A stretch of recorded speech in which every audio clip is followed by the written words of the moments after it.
L'Éternel règne, il est revêtu de majesté, l'Éternel est revêtu, il est saint de force, aussi le monde est ferme, il ne chancelle pas.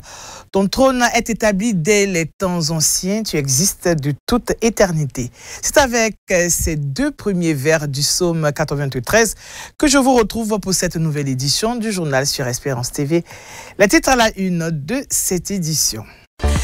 Ce dimanche 26 octobre était la journée dédiée à la rentrée scolaire et universitaire dans nos églises locales, selon le calendrier ecclésiastique méthodiste, autour du thème « Le Fils qui a de l'âge pour s'expliquer lui-même ». Nous en parlerons dans cette édition. Au plan national, les résultats des élections présidentielles du 25 octobre sont connus depuis ce lundi 27 octobre. Le président Alassane Ouattara, candidat à sa propre succession, a été réélu pour un 4e mandat à la tête de la Côte d'Ivoire. Mesdames et messieurs, bien le shalom à vous et merci de nous rejoindre pour ce point de l'actualité sur Espérance TV. La rentrée scolaire et universitaire était au centre des prêches ce dimanche 26 octobre dans nos églises locales, selon le calendrier ecclésiastique méthodiste. Au champ de mission Galilée, dans le circuit de Bingerville, cette journée a été observée. L'ambiance était particulière dans cette jeune communauté qui est en pleine mobilisation pour la construction de son temple. Regardez.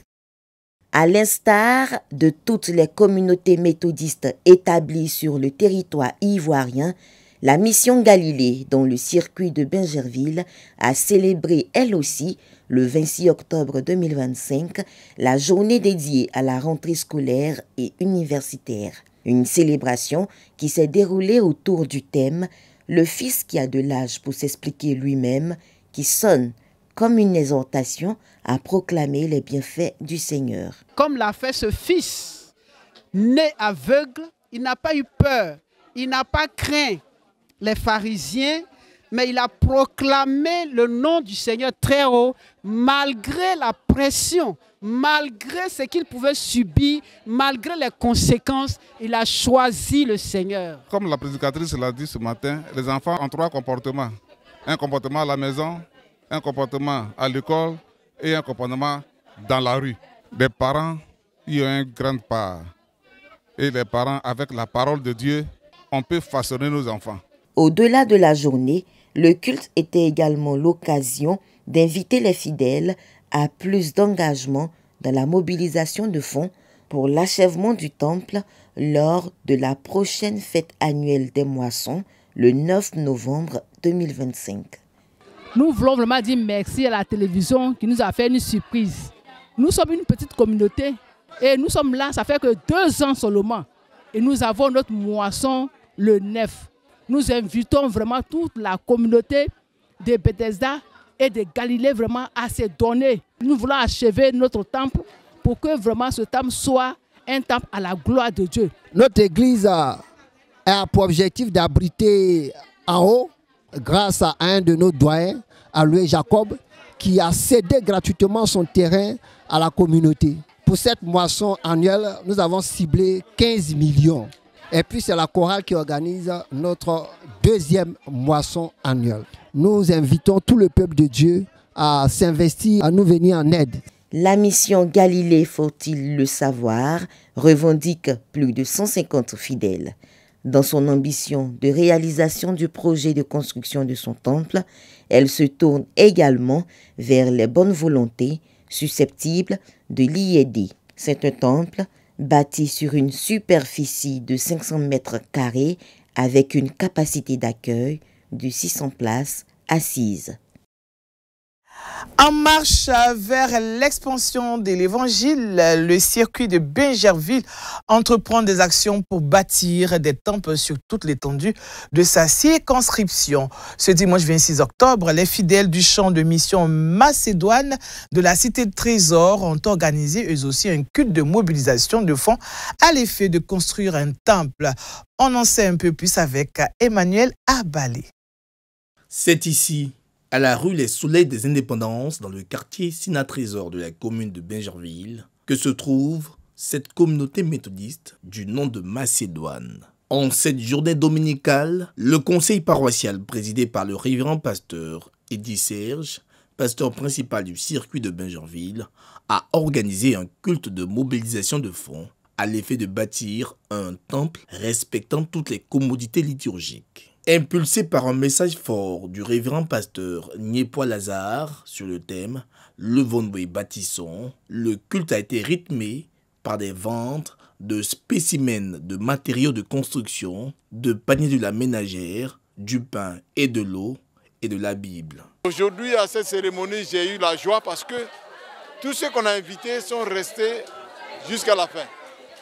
Et j'ai vu que cette collecte va donner une somme qui va nous permettre de démarrer les travaux du temple.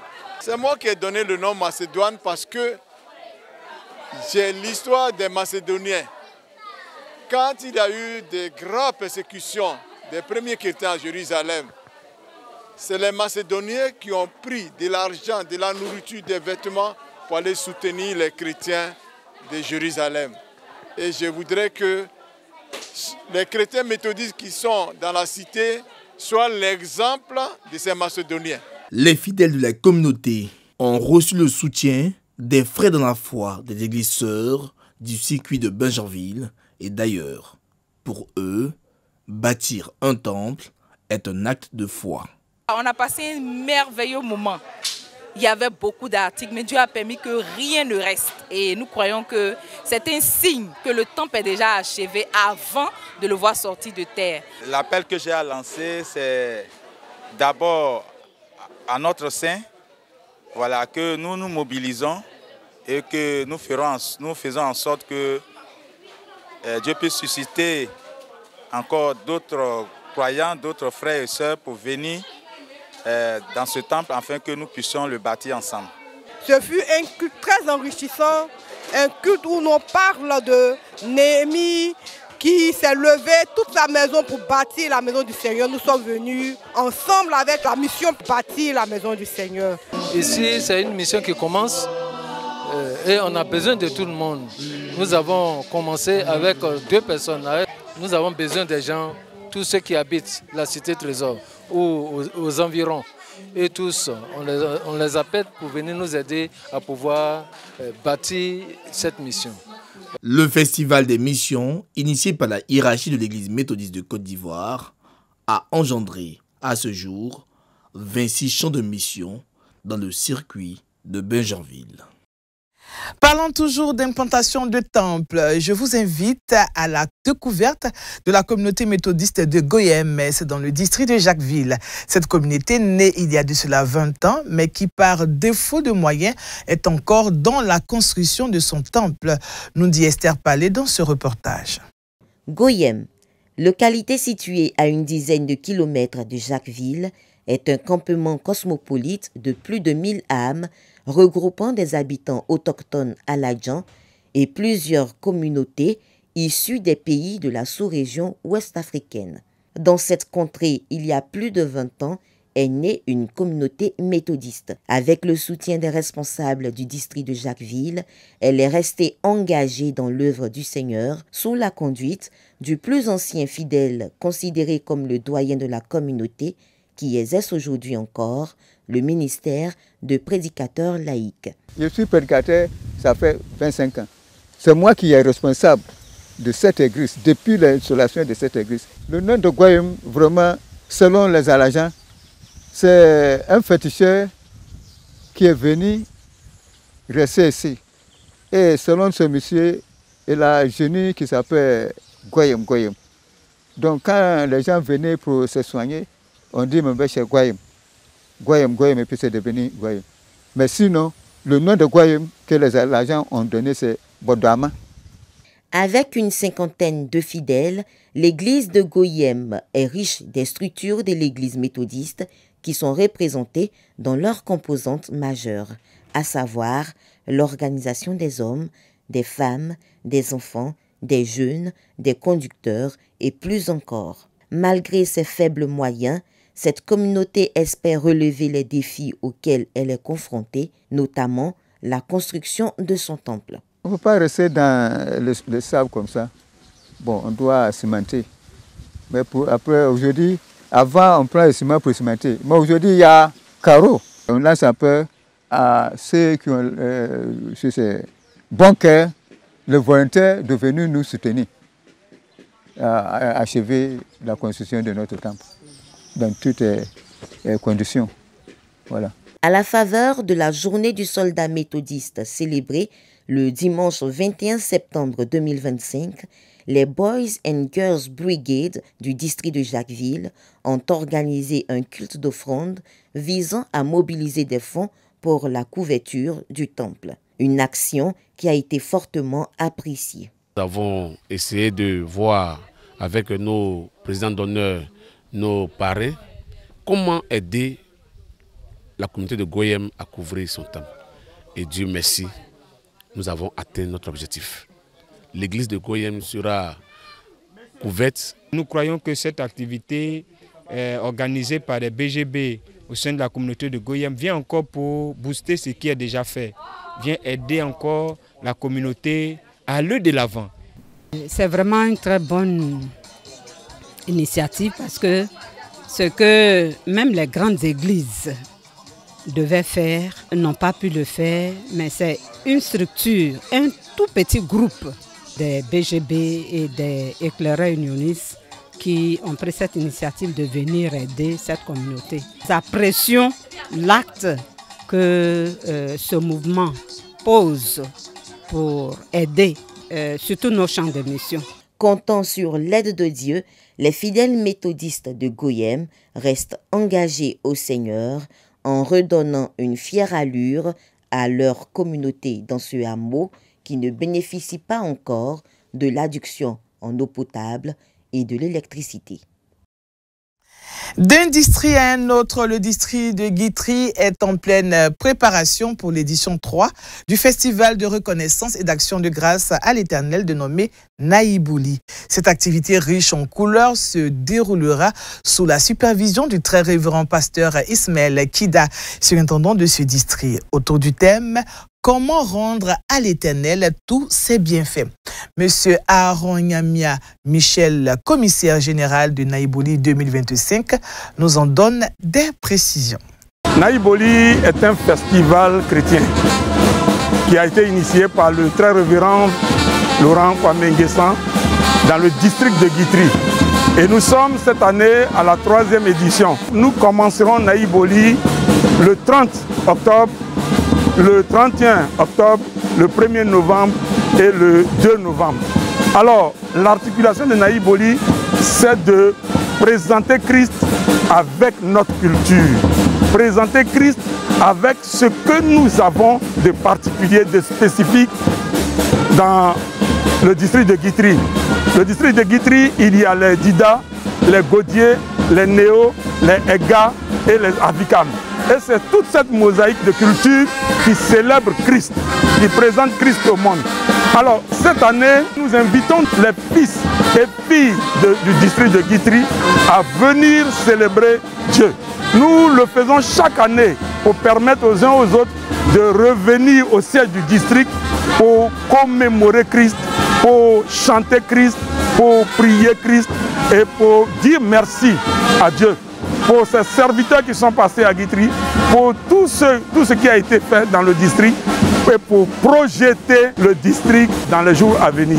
C'est un festival qui célèbre Christ à partir de notre culture, nos us et coutumes. Nous devons bâtir l'église de demain, mais avec l'ensemble des enfants de ce district-là. Donc nous lançons un appel vibrant à tous nos frères et sœurs qui sont partout dans le monde entier à venir à Guitry pour que nous réfléchissons et nous célébrons Christ ensemble à Naïbouli. Merci à l'Espérance TV, merci à la Voix de l'Espérance et merci au journal de l'Église méthodiste pour l'ensemble des activités qui sont déployées pour présenter Christ au monde. Tous à Naïbouli 2025 dans le district de Guitry.